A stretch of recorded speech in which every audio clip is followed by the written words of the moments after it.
Okay, a couple things at the top. Mondays, there's always a lot to report. I'm sure you feel that way. Later today, the President, the First Lady, the Vice President, and the Second Gentleman will mark the solemn milestone of 500,000 American lives lost to COVID-19. They will ask all Americans to join in a moment of silence during a candle lighting ceremony at sundown. President Biden will also deliver remarks and order all flags on federal property to be lowered at half-staff for the next 5 days. Tonight's events, including the President's remarks, will highlight the magnitude of loss that this milestone marks for the American people and so many families across the country. He will also speak to the power of the American people to turn the tide on this pandemic by working together, following public health guidelines, and getting in line to be vaccinated as soon as they are eligible. As you all know, there are a number of confirmation hearings coming up this week. Almost 500,000 Americans, and as we look at these, we're looking at it through the prism of the fact that almost 500,000 Americans, as I just noted, have lost their lives to this cruel pandemic. Tens of millions have lost their jobs. Families can't put enough food on the table, and millions of children need their schools reopened. And central to the all-hands-on-deck response we're executing from the Biden-Harris administration is having qualified, experienced, and groundbreaking nominees installed as quickly as possible. And we want to thank, of course, the Senate for the steps they are taking. They have taken, I should say, over the last few weeks to support and confirm, often with large bipartisan votes, many of our nominees. But underlining our pressing need to have our team in place, we have, of course, Merrick Garland, who is currently doing his hearing right now. It's been endorsed by multiple former Republican attorneys general as someone faithful to the law, not politics, and who multiple Republican senators agree is apolitical, would come to the job with decades of experience. Javier Becerra, Attorney General Javier Becerra, who helped play a role in getting the Affordable Care Act through and brings decades of health care policy experience to the table. As Attorney General of California, he fought alongside his Republican counterparts to expand access to COVID treatments. Neera Tanden, a brilliant policy expert with experience at the highest levels of government, also running a big think tank in Washington, D.C., who understands firsthand the power of policy in helping families gain a foothold in the middle class. There was a wide spectrum of support, ranging from the Chamber of Commerce to labor unions. Miguel Cardona, a public school teacher, former public school teacher, who will champion and help expedite the reopening of our schools. That will be his first priority. We're eager to see him in place. And Congresswoman Marcia Fudge, who served as mayor and has formerly served as a mayor and will be invaluable as both parties work to protect families from losing their homes during the COVID outbreak. As you know, many of you saw, the President just made an announcement this morning about important changes to the PPP program to ensure small businesses, especially minority-owned and mom-and-pop businesses, get the help they need to keep their doors open and keep workers on payroll. 98% of companies have fewer than 20 employees, and a big part of this announcement will apply to those companies. The small businesses employ nearly half of America's workers and account for 44% of our nation's GDP. More than 400,000 small businesses have permanently shuttered due to the pandemic. Millions more have lost substantial revenue. So clearly an area where there is a need for great focus. His announcement includes instituting a 2-week window starting Wednesday, during which only businesses with fewer than 20 employees, so 98% of them, can apply for relief through the program, so that we prioritize support to businesses who were previously left behind. The changes also include expanding eligibility so that sole proprietors, independent contractors, and self-employed Americans, as well as immigrants who are lawful permanent residents, can receive more support. And finally, the changes announced today will roll back restrictions that disproportionately impacted entrepreneurs of color from receiving relief, including Americans who are behind on student loan payments and business owners who were formerly incarcerated for non-fraud convictions. I also just had an update on the winter storm. On Friday, the President approved a major disaster declaration, as many of you know, for the state of Texas, including public and hazard mitigation assistance for all 254 Texas counties. In that declaration, 77 Texas counties were approved for individual assistance, which allows for uninsured property owners to seek federal assistance if their home is damaged by burst pipes caused from freezing weather. More counties will we expect more counties to be added as more work is done to evaluate need, and that's a reflection of FEMA's initial evaluation. In the meantime, the President has asked FEMA to do everything it can to rapidly distribute aid to the state of Texas. So far, more than 1 million meals have been shipped to Texas. More than 4 million liters of water have been shipped to Texas. The Department of Defense fixed-wing aircraft continue to deliver water in bulk to multiple locations in Texas. They've completed 9 missions so far, with an additional 10 missions planned for today. 69 emergency generators and more than 120,000 blankets have been delivered to Texas. And over the weekend, Homeland Security Advisor Liz Sherwood-Randall, National Economic Council Director Brian Deese called Governor Abbott to update him on the broad federal effort the president has requested to support citizens of the state in coping with the impacts of the storm and, of course, the recovery from here. Last but not least, where's Deborah Saunders? She's in the back. Oh, there she is. Okay, so I'm going to, I want to take a moment to recognize that milestone in the briefing room. Today is her last day in the print pool and potentially her last day in the briefing room, although you're, of course, welcome back. And even though she's leaving the White House press corps and full-time reporting, I know she's going to be writing some columns, and I have a feeling we'll be hearing from her quite frequently. So congratulations on covering the White House for 4 years. As many of you know, that is not for the faint of heart. So let's start with your questions. Thank you. I'm your first burnout, but I won't be your last. Yeah, that's right. That's fair. So I want to start with a housekeeping question. Oh, okay. Well, we'll just go to you. We'll go to you, Deborah. Go ahead. Thank you so much. This morning I saw there was no Marine out front in the front door during the 9:45 briefing. And I asked lower press. Lower press says, we don't have to have a Marine out front when the president is in the Oval Office. And I've been getting emails and questions ever since I filed that pool report. If there was no Marine out front, does that mean that the president is not in the Oval Office? The president was in the Oval Office this morning, working, receiving the PDB, and all the things that you're aware of from the schedule. There hasn't been a change of policy. So if there's no Marine there, that doesn't mean anything. Again, I mean, I could certainly talk to them about the specific circumstances of this morning, but I can report to you that the president was in the Oval Office and the policy that's long been in place continues to be in place. People are fascinated by this. I have 2 quick Nevada questions. Okay. One, does the president have a position? There's a bill in Nevada to get rid of the caucus and make it a primary, and there's the hope that Nevada's going to be first. Nevada's going to be first. So could you please tell me, does the president have a position on that?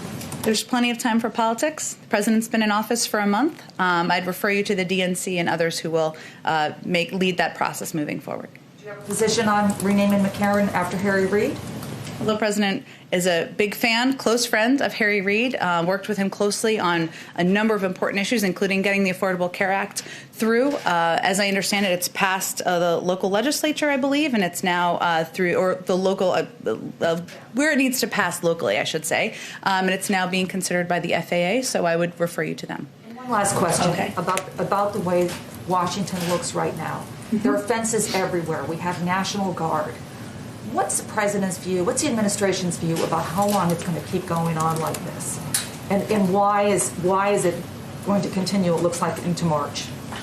Which piece are you referring to? About the National Guard. I'm talking about all the fences that are around here. There are fences around Capitol Hill. I understand things happened on January 6th. How much longer do you think you're going to have all the security here? Well, I would look at those a little bit separately because, of course, members of Congress, leadership on the Hill, Democrats and Republicans will make decisions about the security needed, and we support at the Capitol, and we certainly support them in that decision-making process. As it relates to the fencing around the White House, we work, of course, closely with the Secret Service, the National Park Service, and the President and the Vice President are certainly eager to have that brought down at an appropriate time, and hopefully that's soon. All right, Josh, we'll go to you. Thanks, Jen. 2 questions. You touched on the issue of nominations and confirmations.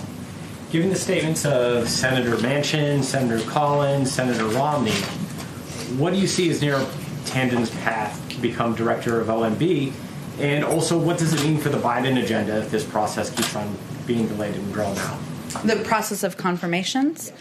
Well, let me start with that. I would say that we experienced some intransigence during the transition, some delays in processes that had previously worked at a more rapid pace. Our view is that we've hopefully moved past that. We've seen a number of our nominees move forward over the past couple of weeks pretty quickly with large bipartisan votes, and we certainly welcome that. But we are eager to have our team in place. This week has a number of important hearings. There are a number of important votes this week. We would love to end the week with a Secretary of Education in place as an example, and certainly others as we look to have the full team and hopefully a full cabinet meeting at some point in the near future. As it relates to Neera Tanden, let me just say that the president nominated her because he believes she'd be a stellar OMB director. She's tested. She's a leading policy expert. She's led a think tank in Washington that has done a great deal of work on policy issues, but has done a great deal of bipartisan work as well. She's won widespread support and endorsements ranging from labor unions to the U.S. Chamber of Commerce, and she's rolled up her sleeves and done the work. She's met with more than 35 senators, Democrats and Republicans herself. This is a process. Confirmations, getting individuals confirmed she has 2 committee votes this week, and we're working toward that, and we'll continue to work in supporting her nomination. So you still see a path to 50 votes or more? We do. And then secondly, on Iran, we've seen some issues with regard to Iran restricting access to nuclear inspectors. And I was curious for how this works with Secretary of State Blinken saying he expects strict compliance by Iran in order to re-enter the deal with the United States.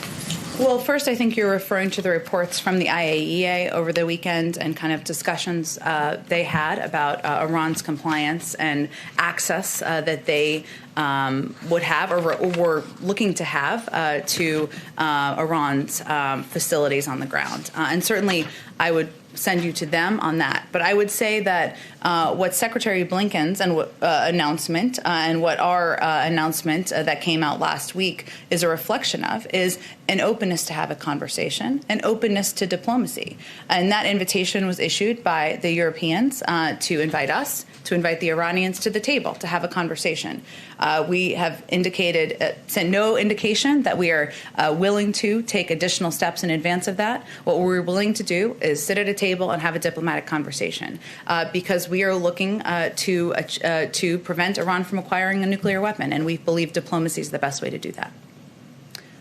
Let's go, Jeff. Just one follow-up on Iran.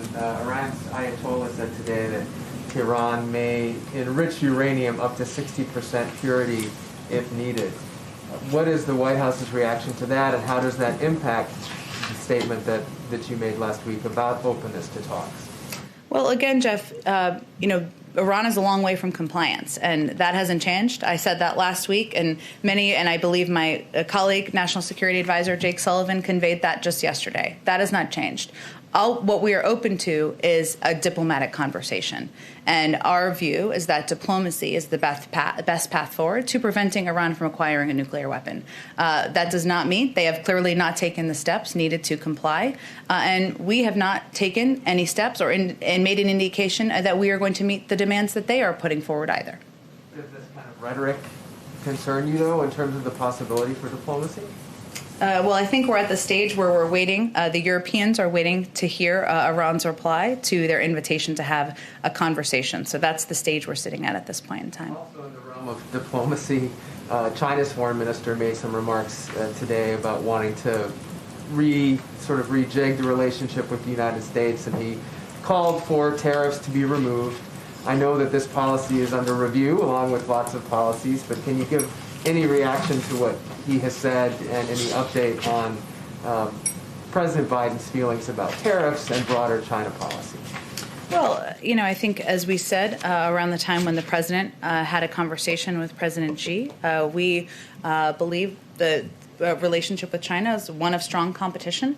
We want to come to that relationship from a position of strength. That means working in close coordination with our partners and allies around the world, Europeans, other partners in the region, also with Democrats and Republicans in Congress. And it also means we want to do work at home and focus on doing work at home to make sure we are coming to that from a position of strength. As you noted, there's, of course, a review of our tariffs and the tariffs that were put in place. I don't have any update on that at this point in time. One last thing, one follow-up on what Josh asked you about Neera Tanden. You said that the White House still sees a pathway. Without Senator Manchin, what is it? Well, again, I think she needs the majority of votes in order to get through and be confirmed as the OMB director, and that's what we're working toward. Go ahead, Ed. In that vein, beyond your tender, is the White House certain that all other cabinet nominees have the support of all members of the Democratic Party? Well, I don't have a whip count for you here, but we take nothing for granted. And part of our effort is not just reaching out to Republicans, which we certainly are doing, and all of our nominees do as well, but also ensuring that Democrats who have questions, who have any concerns, have their questions answered too. And we take nothing for granted in pushing forward with our nominees.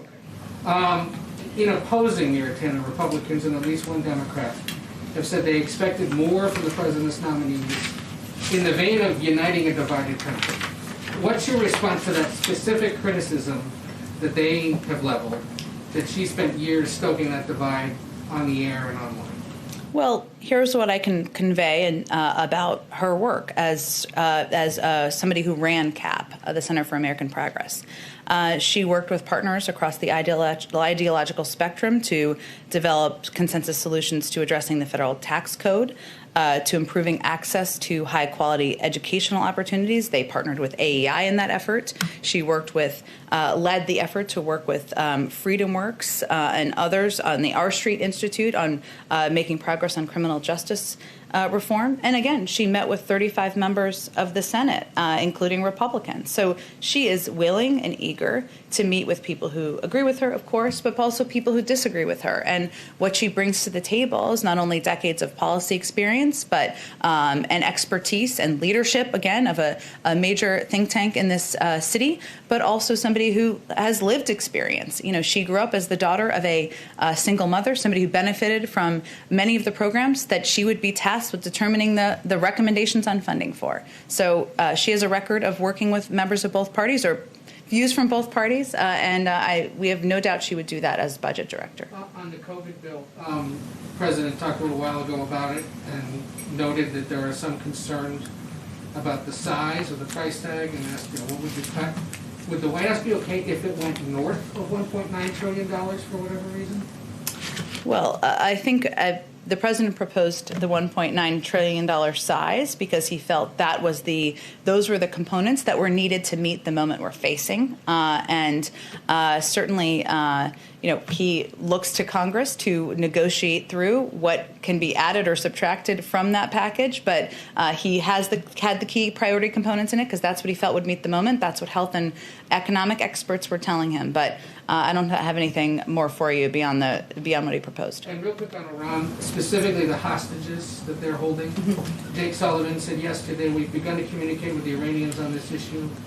They later clarified it's not with Washington directly. So can you just clarify, is this being done through the Swiss or through other European officials instead? We have a range of means of communicating with the Iranians. And we certainly raise American citizens who are being held in Iran through those channels, but I don't have anything more specific for you. So there's nothing direct going on as far as you know between the United States and Iran? Again, we have a range of channels that we navigate or communicate through, direct and indirect, but I don't have anything more specific to lay out for you. Go ahead. I just want to go pick on what Ed was saying here. Because Sure. The president just said that he sort of seemed to put the ball in Republicans' court. He said critics are saying that the plan is too big. What would you have me cut? What would you have me leave out? What is he willing to cut? Is he willing to leave out? And what specifically is the ball? If they're going to come to the table and make some offers, what's the negotiating topic? We'll see what they offer. What has been offered to date was a proposal of about $600 billion, which falls far, far short of what is needed at this point in time with dual crises that the country is facing. He was making the point, and he did something similar in his remarks on Friday, that, this is a difficult time the country is facing. That's why 400 mayors have come out and said they support this package. That's why Democratic and Republican governors have come out and said that. Business leaders, others. That's why the majority of the American people support it. So the point he's making, he wasn't offering a negotiation. He was making the point that the key components of this bill are addressing the crisis we're facing. So would you cut funding for schools? Would only half of the schools that need funding get funding? Would only half of the people who are uninsured or need deserve to direct checks, should only half of them get them? The point he's making is that the size of the package is a reflection of the size of the crisis. And you mentioned at the top of your remarks the grim milestone that the country is facing today with these 500,000 deaths. As the country is in this moment of reflection, 100,000 of those Americans have died within the last month. What reflections is this White House having on the last month? As we ask as a country, could more have been done? As Dr. Fauci said today, it didn't have to be this bad. Could more have been done in the last month also?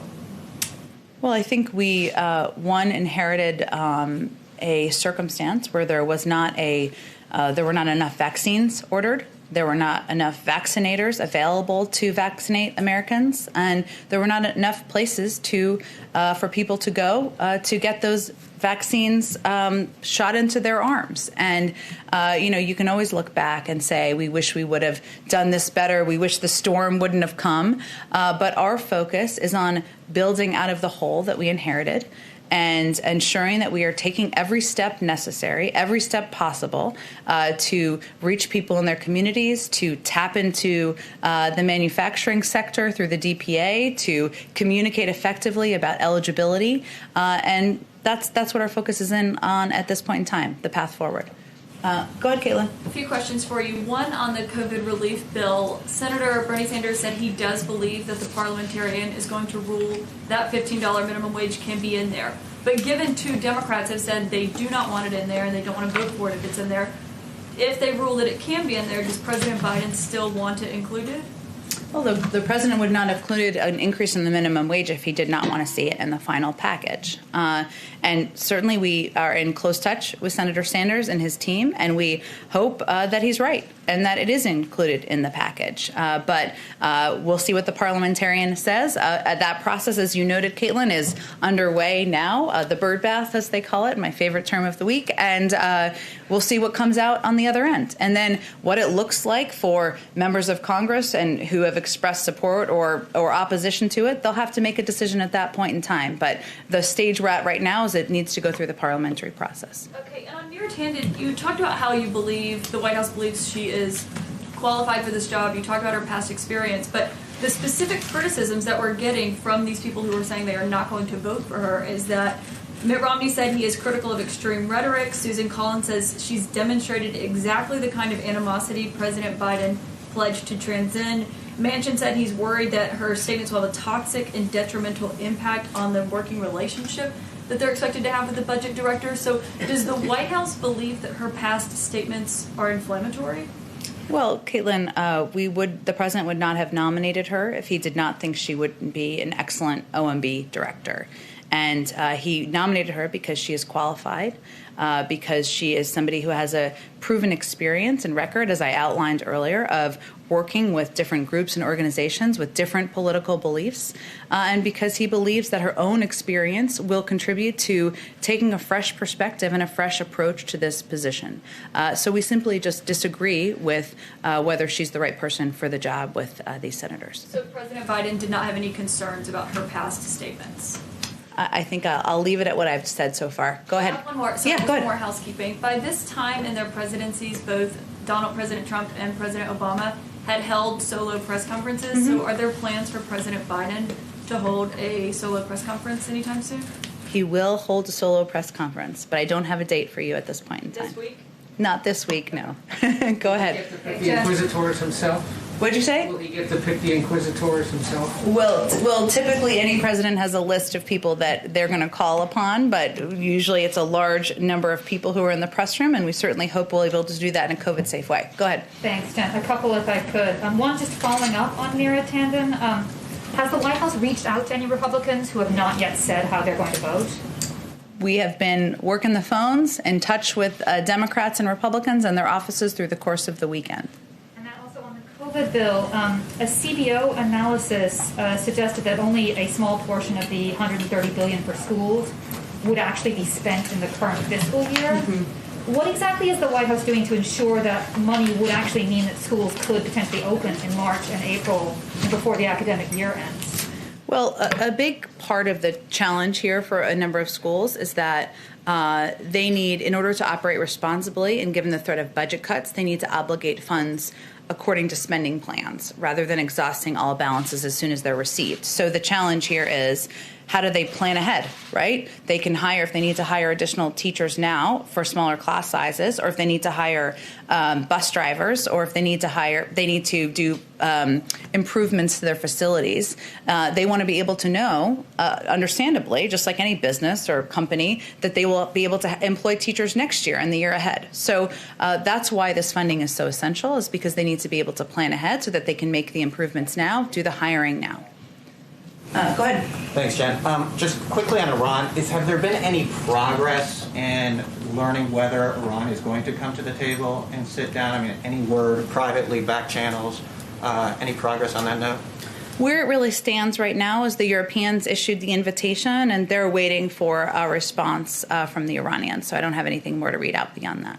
Just building on what Caitlin was saying, I mean, the president, he said that there was going to be a new tone in Washington. Mm-hmm. Obviously, Manchin, Collins do not feel that this is a new tone. So how does the president kind of square that, saying that he does want a new tone? We're going to have a new language, no respect for everyone, and this, fire on the spot kind of policy, he has said. Have you asked Senator Manchin and Senator Collins about whether they think President Biden has a new tone? Well, I mean, I think Senator Manchin and Senator Collins have said that they have concerns about her tweets and her language. And we disagree on whether she is the right choice for OMB, to lead the OMB. But that is a bit of an overstatement to suggest that anyone, and you should ask them, and unless you've had interviews with them, then please speak up and convey that to us. But they both have had regular conversations with President Biden. We look forward. Let me finish. We look forward to working with them on a range of priorities and issues, whether it's the American Rescue Plan, whether it is immigration, addressing the outdated immigration system, whether it is foreign policy issues, and he'll continue to engage and have discussions with a range of senators, including people where he has disagreements. And I think that's fair, but I think the question is, is the president okay with the language and rhetoric that Neera Tandem has used in direction of other members of Congress, including some Democrats and especially Republicans? I think the fact that the president nominated her to lead the budget, to be running OMB, reflects his view that she's the right person to be in his cabinet, to be overseeing the budget, and that her qualifications, her history of working across the aisle with people from different groups who have different points of view, is a reflection of how she would do that role. Can I ask you about some members of Malcolm X's family have made public that a letter that they said was written by a deceased police officer that stated that a New York police department and FBI may have been behind the 1965 killing of the activist. I just wanted to know, does the administration think that this is something that should be looked into? I have not seen that letter. If you want to provide it to us, I'm happy to have the right person look into it after the briefing. Can I ask one more question? Sure, go ahead. Saudi Arabia. Sure. Thank you so much. President Biden, you noted that he does not plan to speak with the Crown Prince. But I wanted to ask, what does that actually mean? I mean, the president has obviously called for accountability for the murder of journalist Jamal Khashoggi. But how is the relationship actually going to change? I mean, is this just symbolism?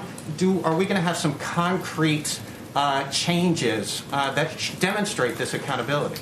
Well, what I conveyed last week when we talked about this a little bit is that we are certainly recalibrating our relationship with Saudi Arabia. And part of what I mentioned was that we will have officials communicate from counterpart to counterpart. And that means, as you may know, last week the Secretary of Defense had a conversation with MBS, and that is the right counterpart to counterpart. We expect the president will have a conversation with the king at an appropriate time.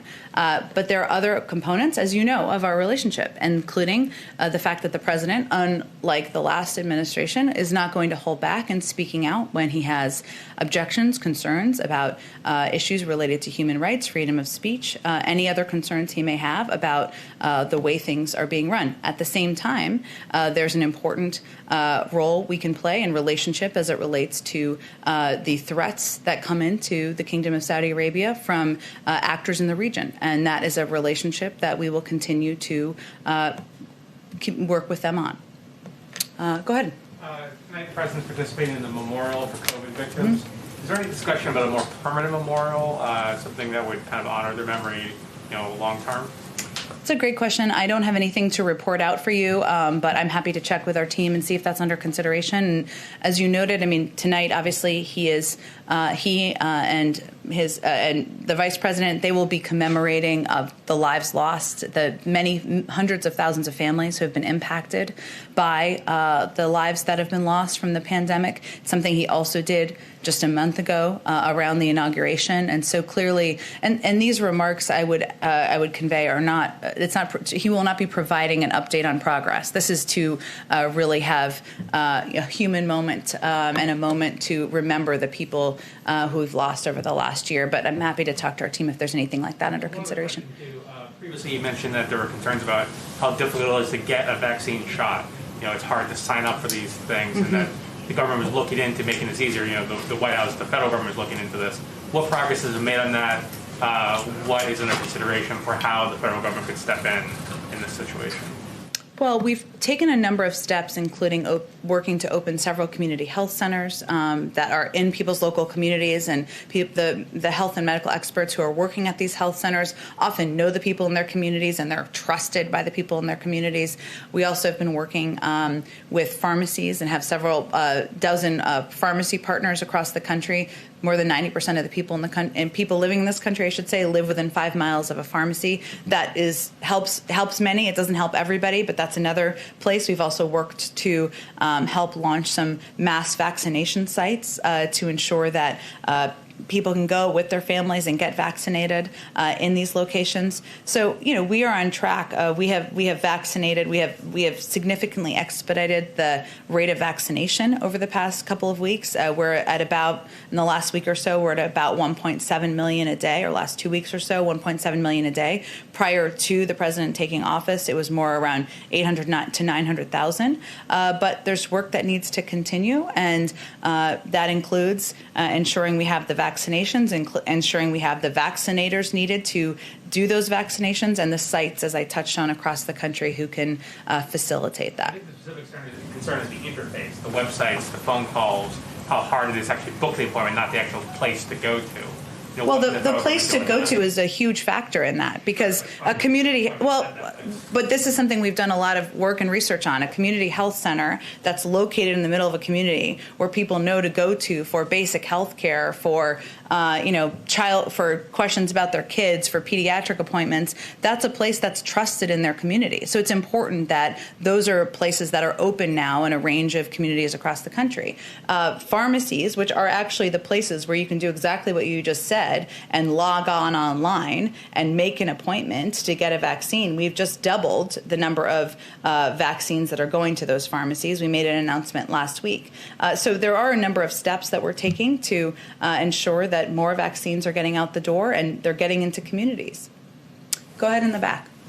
Thank you, Jan. I have two brief foreign policy questions. Okay. The president has an excellent relationship with Pope Francis, who also has had considerable outreach with Iran. He greeted President Rouhani. He's been in touch with the Ayatollahs. Could he be a possible back channel, or is he already a possible back channel on Iran? You're correct. He does, and there's certainly a picture on his desk or in the Oval Office that is a reflection of that. But the proper channels at this point are we're going to work in partnership and through the P5+1 partners and allies. We worked through for the first round of the putting the JCPOA together. We're waiting at this point to hear back. The Europeans are waiting to hear back from the Iranians on whether they are open to that diplomatic conversation. So really the discussions are at that stage at this point. So the Pope's not going to be involved in any way in that. I certainly would never claim to speak for Pope Francis or any pope, and you can certainly reach out to the Vatican if they have intention of getting engaged in some capacity.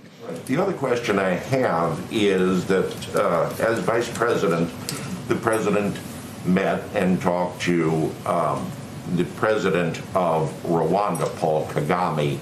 Does he have any views on the current trial that's going on in Rwanda of Paul Rusesabagina, the central figure in the Hotel Rwanda movie, who many say was kidnapped illegally, but who the government defends and said should be on trial?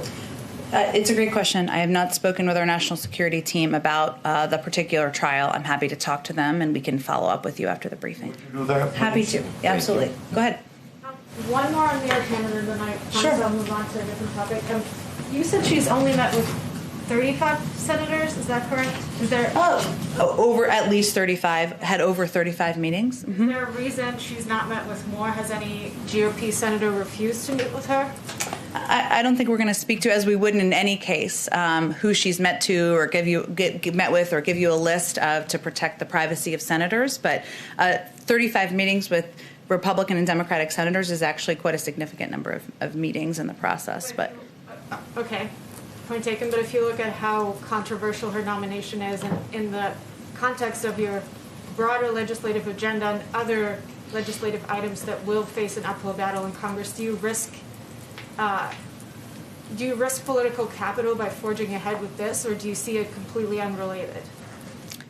Look, I think the president nominated Neera Tanden because he felt she was the right person to lead the budget office, because she has decades of experience, because she would bring fresh perspective to the job, because she has a record of working with people from a range of organizations of different viewpoints. And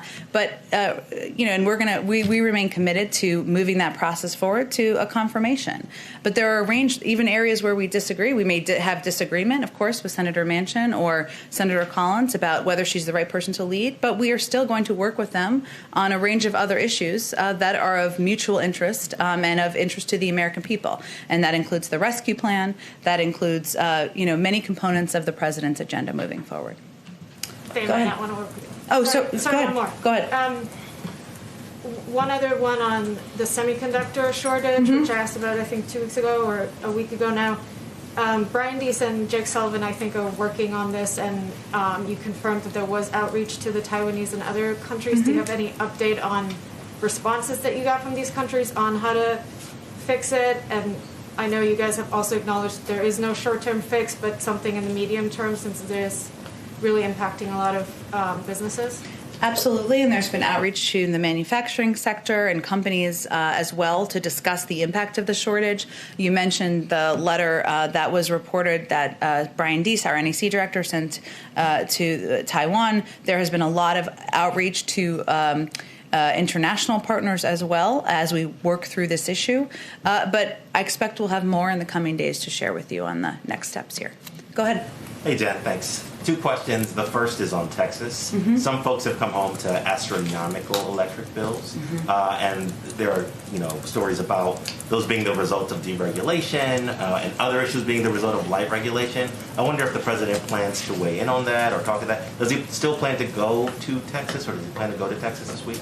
Sure. Well, the president is eager to go to Texas. I traveled with him to Michigan, I should say, on Friday, and he was closely tracking, of course, the work that FEMA was underway. He spoke with his acting administrator on the way back from that trip. He has been getting updates from his national security team over the course of the weekend, and he wants to go and show his support.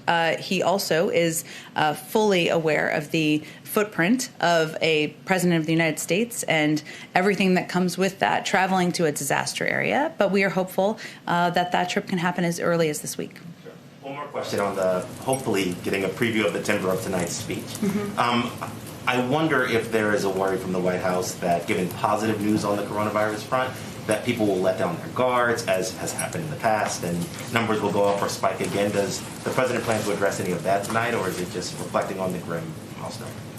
The president felt it was important on a personal level and human level to mark the lives lost over the past year, nearly year of this pandemic. And that's the purpose of tonight, both the remarks he'll be delivering, but also the moment of silence that we will all be participating in from wherever you are located. But he is also quite mindful. So tonight is not the night to give advice to the public or give an update on progress being made. But he has, at every opportunity he has been given, from last Friday to most times he's speaking publicly, convey that his focus and his commitment is on getting the American Rescue Plan passed, ensuring we have enough vaccines to vaccinate 300 million Americans, but the American people have a role to play here as well, which is wearing masks, social distancing. Everybody wants to get back to normal, but the president, the federal government can't do that alone. It is going to take everybody participating in that process to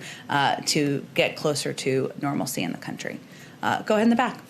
Thank you, Jen. I have one question and one from Canadian journalist. This is follow-up on Nord Stream 2. Several Republican members of Congress criticized the administration for a failure to name new targets for sanctions related to Nord Stream 2 in a report required by Congress. And Democratic Senator Jean Shaheen is also asking for explanation. And just today, foreign ministers of Poland and Ukraine urged President Biden to stop the project. Your response? Well, President Biden's view remains that Nord Stream 2 is a bad deal. It's a bad deal because it divides Europe, it exposes Ukraine and Central Europe to Russian manipulation, and because it goes against Europe's own stated energy and security goals, which I think is a shared concern that many of the individuals you mentioned have expressed. We're continuing to monitor activity to complete or to certify the pipeline, and if such activity takes place, we'll make a determination on the applicability of sanctions. And sanctions are only one of many important tools to ensure energy security, so we're also going to work with our allies and partners to reinforce European energy security and to safeguard against the sort of predatory behavior we have warned against. This is a question from James McCartan from the Canadian Press ahead of President Biden's meeting with Prime Minister Justin Trudeau. So he's asking, what commitments is the president prepared to make to Prime Minister regarding the continued detention of 2 Canadians in China? And is the President Biden willing to make exceptions from his Buy American provisions for Canadian contractors and suppliers? Well, on the second one, he signed an executive order. We're, of course, evaluating procurement components of that, but no changes anticipated. Of course, the Prime Minister will bring up whatever he would like to bring up, as is true of any bilateral meeting. We expect the President, during the meeting, to highlight the strong and deep partnership between the United States and Canada as neighbors, friends, and NATO allies, that they will discuss issues of mutual interest from COVID-19 to climate change and the economic ties that bind our countries, as well as the deep people-to-people bonds we share. And after the conclusion of the meeting, I'm sure we'll have a readout of what was discussed and communicated during his first bilateral meeting. Thank you. Go ahead. Thanks, Jen. Even while acknowledging the grim milestone that we're hitting today of 500,000 deaths in the country, it's worth mentioning that around the country, cases, hospitalizations, and deaths currently are plummeting. And as the pace of vaccination increases, I'm wondering, does the administration think that we're either at or close to a sort of turning point as it comes to the pandemic? Well, I certainly understand the question, and it's one that I'm sure all of your friends and neighbors are asking you as well. But I know that there'll be a briefing later this afternoon with our health experts, as we do Monday, Wednesday, and Friday. I would say, though, that 500,000, a milestone of 500,000 deaths is certainly not something we're celebrating. And it's hardly something, it's something to commemorate and to take a moment to remember all of the families that have been impacted across the country. We feel there has been some progress made. We're leading the world in the number of vaccinations administered, and second only to Israel in the share of population fully vaccinated. We're, of course, implementing new masking requirements to make sure people stay safe.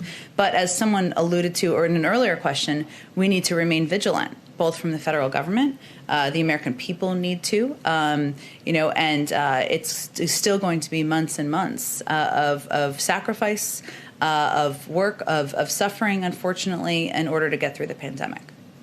Thanks. Thanks, everyone.